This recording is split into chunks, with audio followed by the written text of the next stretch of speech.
चलिए आगे बढ़ते खबरों की तरफ। देखिए आप, बदला गया राष्ट्रपति भवन के मुगल गार्डन का नाम, अब इसे अमृत उद्यान के नाम से जाना जाएगा। दरअसल अंग्रेजों के जमाने से इस गार्डन का नाम मुगल गार्डन था, लेकिन आज देश की राष्ट्रपति द्रौपदी मुर्मू के हाथों अमृत उद्यान का उद्घाटन होगा और 31 जनवरी से आम दर्शक यानी आम लोग भी इसमें घूमने जा सकेंगे। इसका नाम आजादी का अमृत महोत्सव के हिस्से के रूप में बदला गया है। वहीं कल ही पीएम मोदी ने एनसीसी कैडेट्स के बीच बातचीत की और पीएम बोले कि भारत का समय आ गया है, पूरी दुनिया आज भारत की तरफ देख गई है। एनसीसी की वार्षिक रैली में शामिल हुए पीएम मोदी ने कहा कि देश को आत्मनिर्भर और विकसित बनाएगी युवा पीढ़ी। हर कोई भारत की बात कर रहा है। और एनसीसी के 75वें स्थापना दिवस के मौके पर 75 रुपए का सिक्का भी जारी किया देश के पीएम ने, और पीएम बोले कि हमारी युवा शक्ति ही भारत की ताकत है। अच्छा, वही बड़ी खबर है, 30 और 31 जनवरी को होने वाली बैंकों की हड़ताल टल चुकी है। बाकी हड़ताल के कारण लगातार 4 दिन बैंक बंद रहने वाले थे, लेकिन अब ये हड़ताल कैंसिल हो गई। बैंक यूनियनों की तरफ से हड़ताल को वापस लेने का फैसला किया गया है। अच्छा, वह देखिए दोस्तों, भारतीय बाजार में 6 ईवी उतारेगी मारुति सुजुकी। ईवी मतलब इलेक्ट्रिक व्हीकल्स उतारेगी। गाय के गोबर से बने बायोगैस पर दौड़ेंगी मारुति की कारें। कंपनी ने 2030 तक का प्लान बताया है। और दोस्तों, इस प्लान के लिए मारुति कंपनी लगभग 3 लाख करोड़ का निवेश करेगी। अच्छी बात यह कि इससे कई लोगों को रोजगार भी मिलेगा। वैसे मोबाइल फोन पर एक डेटा आ रहा, देखिए दुनिया भर में स्मार्टफोन की बिक्री घटी है। पिछले साल 2022 में भारत में 9% और चीन में भी 14% कम बिके स्मार्टफोन। वही बजट आने वाला और एमएसएमई को बजट से उम्मीद है। सेक्टर की लोन डिमांड भी बढ़ी। मुद्रा स्कीम के तहत लोन लिमिट को 10 लाख से ज्यादा करने की मांग है। अच्छा, गोवा घूमने अगर आप जाते हो तो एक नया नियम ध्यान रखिएगा। अब गोवा में बिना इजाजत टूरिस्ट की फोटो लेने पर पाबंदी लगा दी है। सरकार की तरफ से नई गाइडलाइंस जारी की है इसके संबंध में। और खुले में शराब पीने पर भी अब फाइन लगेगा, और खुले में खाना बनाए तो 50,000 का जुर्माना भी लगेगा। गोवा में टूरिस्ट की प्राइवेसी और सेफ्टी को ध्यान में रखते हुए गोवा सरकार की तरफ से ये नई गाइडलाइंस जारी की है। इन नियमों के बारे में कुछ और डिटेल्स आप देख सकते हैं स्क्रीन पर। चलिए अगला अपडेट आ रहा है कि अब देश में बनेगी स्वदेशी एमआरआई मशीनें।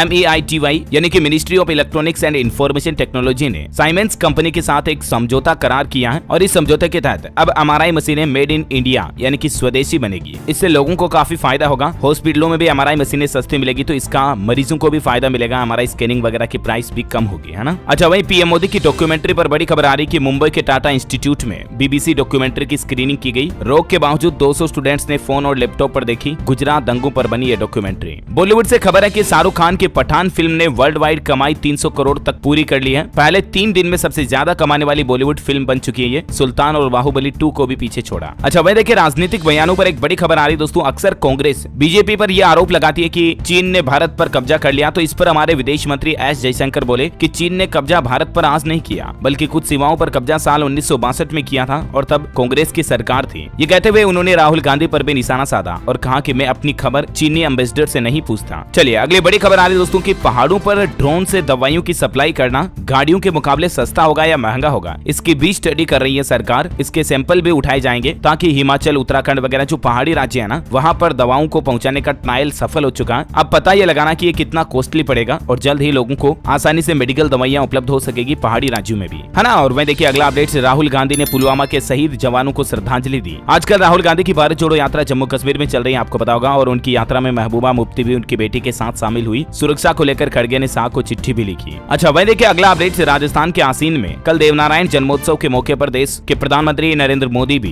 कार्यक्रम में शामिल होने पहुंचे, और देवनारायण जयंती के मौके पर राजस्थान सरकार ने भी छुट्टी की घोषणा कर दी है। और राजस्थान भीलवाड़ा दौरे के दौरान पीएम मोदी बोले कि प्रधानमंत्री नहीं बल्कि भगवान देवनारायण का भक्त आया है यहाँ पर। हालांकि खबरें आ रही थी कि इस दौरान पीएम मोदी कॉरिडोर वगैरह की घोषणा कर सकते हैं, लेकिन फिलहाल पीएम ने देवनारायण कॉरिडोर की घोषणा नहीं की। उन्होंने कहा कि आपका और हमारा गहरा नाता है। भगवान देवनारायण का जन्म कमल पर हुआ और हमारी पैदाइश कमल से है। अब सवाल ये दोस्तों कि आखिर पीएम मोदी ने मालासेरी में कोई बड़ी घोषणा नहीं की है। क्या अब भी बीजेपी को मिल पाएगा आदिवासियों की तरह गुर्जरों का समर्थन? ये तो वक्त ही बताएगा। लेकिन पीएम मोदी का ये दौरा और अब तय होगी राजस्थान में वसुंधरा गांधी की भूमिका। इलेक्शन मोड में आ चुकी है बीजेपी, और बदल सकते हैं संगठन और महामंत्री भी। फरवरी में कुछ बड़े फैसले देखने को मिलेंगे राजस्थान में। बहरहाल अगली बड़ी खबर देखिए दोस्तों, हमारे शरीर को लेकर वैज्ञानिकों की एक नई साइकोलॉजिकल रिसर्च में क्या खुलासा हुआ। शरीर और दिमाग से जुड़ा एक फैक्ट सामने आया कि हम जैसा सोचते हैं और महसूस करते हैं ना, हमारे शरीर पर भी वैसा ही उसका असर पड़ता है। और तभी तो कहते हैं कि हमेशा थिंक पॉजिटिव, बी पॉजिटिव। अच्छा सोचो, सकारात्मक सोचो और अच्छा महसूस करो। वैज्ञानिकों ने हालिया एक नई रिसर्च में पाया कि अगर हम खुश हैं तो स्वस्थ रहेंगे, लेकिन अगर हम गुस्से में हैं, दुखी हैं, तो शरीर पर भी इसका नकारात्मक असर देखने को मिलता है। और इसलिए जिंदगी की परिस्थितियां चाहे कुछ भी हो, हमेशा खुश रहना सीखो। रिसर्च तो ये भी कहती है कि हमें सदा दूसरों की दशा अच्छी और खुद की स्थिति बुरी लगती है। ऐसे विचारों से खुद को मुक्त करोगे तो जिंदगी हल्की फुल्की हो जाएगी और आप अच्छा फील करोगे। समझ रहे हो ना दोस्तों? मतलब हमें अक्सर ऐसा लगता है कि यार दूसरों की लाइफ तो हमसे कितनी अच्छी है, वो तो कितने अच्छे रहते हैं, वो तो फलाना ढिमका, यानी हम अक्सर हमारी जिंदगी की तुलना दूसरों से करते हैं तो ऐसा कंपैरिजन नहीं करना चाहिए, क्योंकि उनकी जिंदगी की हकीकत उनसे ज्यादा और कोई दूसरा नहीं जान सकता है। और इसीलिए ऊपर ऊपर से देखकर आप उल्टा टेंशन में आओगे। कहने का मतलब यही है कि ऐसे विचारों से खुद को मुक्त रखें, आप अच्छा महसूस करोगे जिंदगी में, है ना। चलिए आगे बढ़ते हैं अगली बड़ी खबरों की तरफ। देखिए आप, बड़ी दुख की बात है, कल ही हमारे देश में एक बड़ी दुर्घटना हो गई। मध्य प्रदेश के मुरैना में वायुसेना के 2 लड़ाकू विमान आपस में हवा में टकरा गए। इसमें एक पायलट की जान चली गई, 2 पायलट घायल भी हो गए। सुखोई और मिराज विमान एक दूसरे से क्रैश हो गए। ये मध्य प्रदेश के ग्वालियर एयरबेस से उड़ान भरे थे, मुरैना में आकर टकराए तो एक विमान तो वहीं गिर गया, दूसरा सुखोई विमान 90 किलोमीटर दूर राजस्थान भरतपुर में गिरा। वह देखिए, मध्य प्रदेश के मुख्यमंत्री शिवराज ने एक और बड़ा ऐलान किया कि नर्मदापुरम में बनेगा नर्मदा कॉरिडोर। एमपी में लाडली लक्ष्मी बहन योजना भी लागू करेंगे। मुख्यमंत्री ने नर्मदा पूजन के बाद महाआरती भी की, कुछ तस्वीरें आप देख सकते हैं। वैसे आपको पता होगा, कल ही मध्य प्रदेश में सरकारी कर्मचारियों के लिए महंगाई भत्ता बढ़ाने का आदेश भी सरकार ने जारी किया था। डीए 4% बढ़ा दिया, पहले 34% था, अब बढ़कर 38% हो चुका है मध्य प्रदेश के सरकारी कर्मचारियों के लिए, है ना। और इसका 1 जनवरी 2023 से ही भुगतान होगा, फरवरी में इसका फायदा मिलेगा। अच्छा, वही देखिए अगली बड़ी खबर, उत्तर प्रदेश में महाशिवरात्रि पर काशी विश्वनाथ मंदिर में नई व्यवस्था देखने को मिलेगी। वीआईपी को दर्शन कराने गर्भगृह में नहीं जाएगी पुलिस, दूर से रखेगी नजर। वैसे मंदिर की बातें हो रही तो आपको बता दूं, देखिए एक और बड़ी खबर कि नेपाल की शालिग्राम शिला से बनेगी राम और सीता की मूर्ति। नदी से निकाल कर अयोध्या लाई जा रही इस पूरी शिला को 40 टन वजनी 2 शिलाएं हैं। दावा किया जा रहा दोस्तों की ये 6 करोड़ साल पुरानी शिला है। इसकी कुछ तस्वीरें भी आप देख सकते हैं। नेपाल की शालिग्राम नदी से ये शिलाएं निकाली गई हैं और इनसे भगवान श्री राम और माँ सीता की मूर्तियां बनाई जाएगी।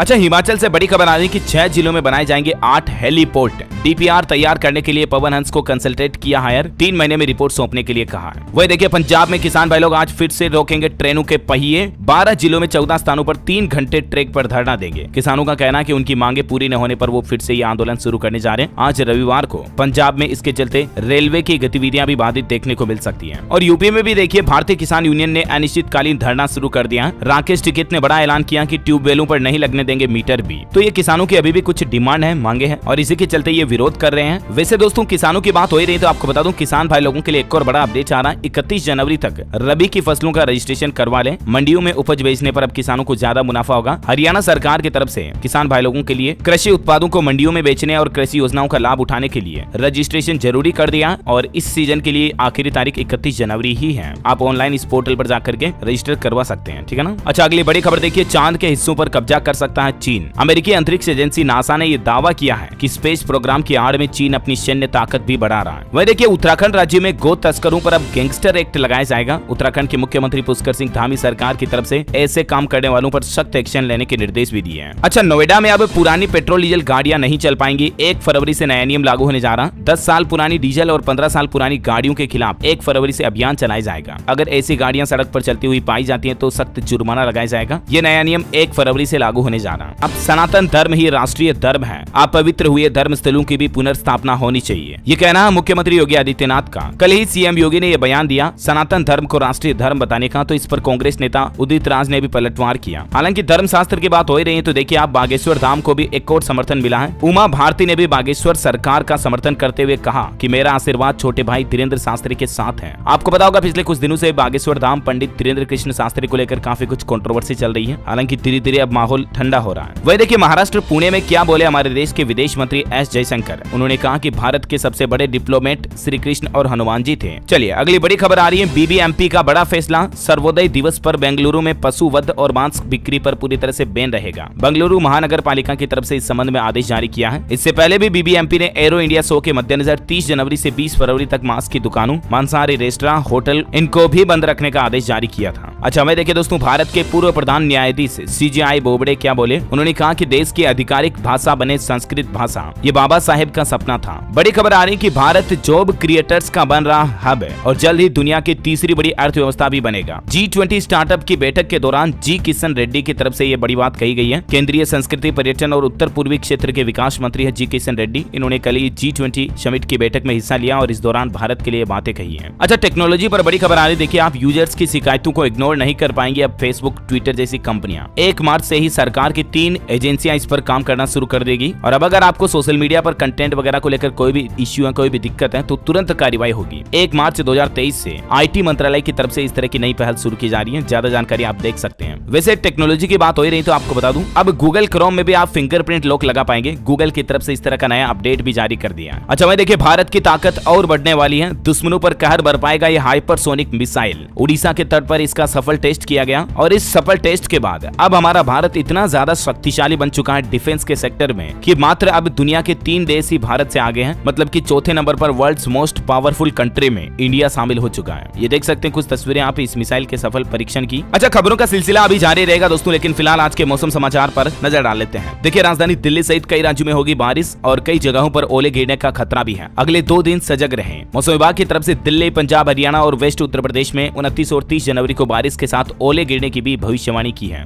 उत्तर प्रदेश में देखिए आप, उत्तर पश्चिमी हवा ने फिर बढ़ाई गलन के साथ ठंड। IMD ने 30 जनवरी तक जारी किया बारिश का अलर्ट। राजस्थान में भी बारिश और ओले का अलर्ट है। लगातार तीसरे दिन प्रदेश का टेम्परेचर माइनस में देखने मिला। मध्य प्रदेश में दतिया सबसे ठंडा इलाका रहा, पारा 4 डिग्री सेल्सियस दर्ज हुआ। भोपाल, उज्जैन समेत 20 शहरों में घना कोहरा भी छाया। बिहार में भी 1 फरवरी से वापस लौटेगी ठंड। इस बार माघ पूर्णिमा के बाद ठंड की विदाई होगी। 30 जनवरी से बिहार में बारिश की भी चेतावनी है। उत्तर प्रदेश में सर्द हवाओं के बाद बारिश फिर से बढ़ाएगी ठंड। अगले 2 दिन बारिश की चेतावनी। 31 के बाद बदलेगा मौसम। हिमाचल प्रदेश में भी अगले 2 दिन बारिश और बर्फबारी का अलर्ट है। 4 नेशनल हाईवे समेत 178 सड़कें अभी बंद पड़ी हैं, इतनी ज्यादा बर्फबारी चल रही है। पर्यटकों के लिए भी मौसम विभाग की तरफ से चेतावनी जारी की गई है कि कहीं मजा सजा ना बन जाए, इतनी ज्यादा बर्फबारी का अलर्ट जारी किया मौसम विभाग ने। हरियाणा में भी अगले 2 दिन तक बारिश की संभावना है और स्काईमेट वेदर की रिपोर्ट के मुताबिक आज 29 जनवरी को अगले 24 घंटों के दौरान पंजाब, हरियाणा, दिल्ली, पश्चिमी उत्तर प्रदेश, राजस्थान और उत्तर पश्चिम मध्य प्रदेश के साथ गुजरात के भी कुछ हिस्सों में बारिश और ओले गिरने की चेतावनी जारी की है। चलिए सराफा बाजार पर नजर डाल लेते हैं। देखिए, सप्ताह भर में सोना महंगा हुआ और चांदी की चमक घटी है। क्योंकि आज संडे है तो मैं आपको वीकली रेट बता देता हूँ। यहाँ पर आप कंप्लीट लिस्ट देख सकते हैं। अलग अलग तारीख वाइज सोने और चांदी दोनों का रेट दिया हुआ है। और चलिए दोस्तों, अब अपना आज के कोरोना अपडेट देख लेते हैं। देखिए, देश और दुनिया में कोरोना खतरे के बीच जापान सरकार ने कोरोना संक्रमण को नॉर्मल फ्लू मान लिया। मैंने आपको कल ही बताया था इसके बारे में जानकारी। मई महीने से ही जापान इसे नॉर्मल फ्लू की तरह ट्रीट करेगा।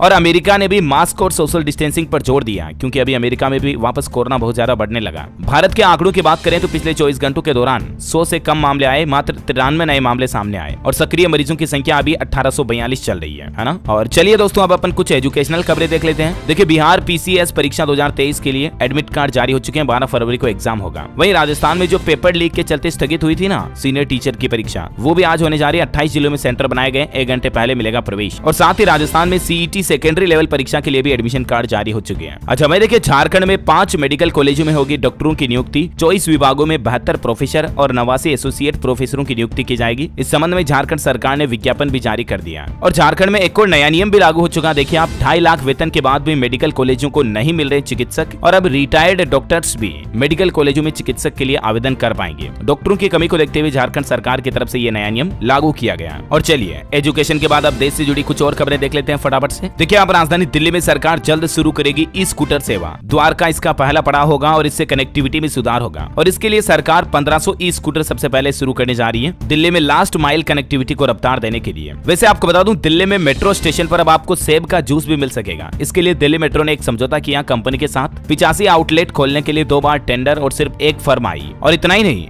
दिल्ली मेट्रो कॉर्पोरेशन यानी DMRC की एक और नई पहल देखिए आप, कार्ड वाले यात्रियों को लाइन में लगने की झंझट से मिलेगा छुटकारा। मार्च 2023 से ही मेट्रो में कॉमन मोबिलिटी कार्ड और QR कोड का भी आप इस्तेमाल कर पाएंगे, है ना। और साथ ही अगली खबर आ रही कि उत्तर प्रदेश में खिलाड़ियों को मिलेगी राजपत्रित पदों पर नौकरी। मुख्यमंत्री योगी बोले शीघ्र ही जारी किए जाएंगे नियुक्ति पत्र भी। हिमाचल से बड़ी खबर है, बिलासपुर में बनेगा हैंगिंग रेस्तरां, सभी सुविधाओं से होगा लेस, रोजगार को भी ये बढ़ावा देगा। वैसे हिमाचल शिमला में पानी अब महंगा हो चुका है। सरकार ने पेयजल के दाम बढ़ा दिए हैं। 10% ज्यादा बिल देना पड़ेगा। शिमला निवासियों के लिए नल के पानी की रेटों को बढ़ा दिया। और अब रेटें कितनी लगेगी, बेसिकली इनकी डिटेल्स भी आप देख सकते हैं स्क्रीन पर। अच्छा, वही एक बड़ी खबर आ रही कि देश के इस राज्य में हजारों पतियों की गिरफ्तारी हो सकती है। मुख्यमंत्री के ऐलान के बाद हड़कंप सा मच गया है और सरकार ने यह भी सलाह दी है कि शादी के बाद किस उम्र में मां बने। दरअसल पूरा मसला है असम राज्य का। असम राज्य सरकार की तरफ से हाल ही में आपको पता होगा लड़कियों की कम उम्र में शादी को लेकर कुछ सख्त फैसले लिए थे। तो इसी पर असम के मुख्यमंत्री हेमंत बिश्व शर्मा की तरफ से ऐलान किया कि कम उम्र की लड़कियों के साथ विवाह करने वाले सभी लोगों के खिलाफ अब कानूनी कार्रवाई होगी और ऐसे पुरुषों को अरेस्ट भी किया जाएगा। हेमंत शर्मा का कहना है कि अगले 5-6 महीनों में हजारों पतियों को गिरफ्तार किया जाएगा, क्योंकि 14 साल से कम उम्र की लड़की के साथ यौन संबंध बनाना अपराध है,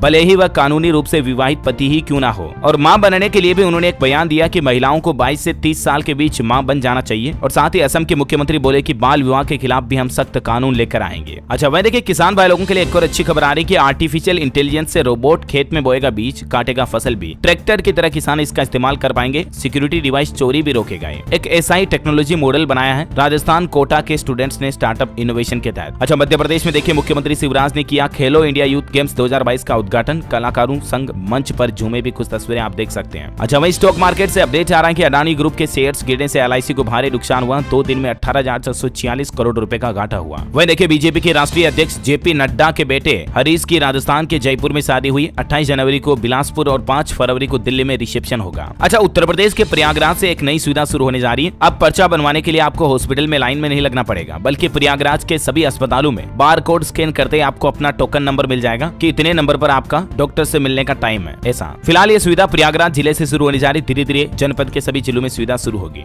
वही देखिए दिल्ली चंडीगढ़ एक्सप्रेसवे पर खबर है कि महज 2 घंटे में दिल्ली से पहुंच जाएंगे चंडीगढ़। इसके लिए एक स्पेशल रूट भी तैयार किया गया। अच्छा, रेलवे की नई पहल देखिए दोस्तों, अब आपको ट्रेनों में कचरा नहीं मिलेगा। यात्रियों के पास पहुंचेगा सफाई कर्मचारी। वंदे भारत एक्सप्रेस ट्रेनों से ही इंडियन रेलवे ये नई शुरुआत करने जा रहा। रेलवे यात्रियों के अक्सर मिलने वाले कचरे की शिकायतों को देखते हुए ये कदम उठाया है। वहीं अंतर्राष्ट्रीय न्यूज पर एक बड़ी खबर आ रही कि अफगानिस्तान में हालात क्या चल रहे। देखिए आप कुपोषण की कगार पर है। 31 लाख बच्चे, 8 लाख महिलाएं भी कुपोषित हो सकती हैं। 95% आबादी को भरपेट खाना भी नहीं मिल रहा। अभी अफगानिस्तान में तालिबान का जो राज चल रहा ना, उसकी ये ग्राउंड रिपोर्ट आ रही है। देख सकते हैं आप कुछ तस्वीरें। अच्छा, वहीं पंजाब के विरोध के बीच राम रहीम का सत्संग होने जा रहा। आज 29 जनवरी को बठिंडा के डेरा सलाबतपुरा में ये सत्संग होगा। और अंतिम अपडेट देखिए कि रिसर्च में बड़ा खुलासा हुआ कि कंप्यूटर से बनाई इंसानी तस्वीरों पर लोगों को ज्यादा भरोसा है। मार्केटिंग और विज्ञापन के साथ साथ इन्हीं के जरिए प्रोपोगेंडा और जासूसी भी कराई जा रही है। कंपनियां इनका इस्तेमाल करती हैं। ओके दोस्तों, तो इस कड़ी में आज दिन भर की तमाम बड़ी खबरें, मुख्य समाचार का अपडेट वीडियो यही फिनिश होता है।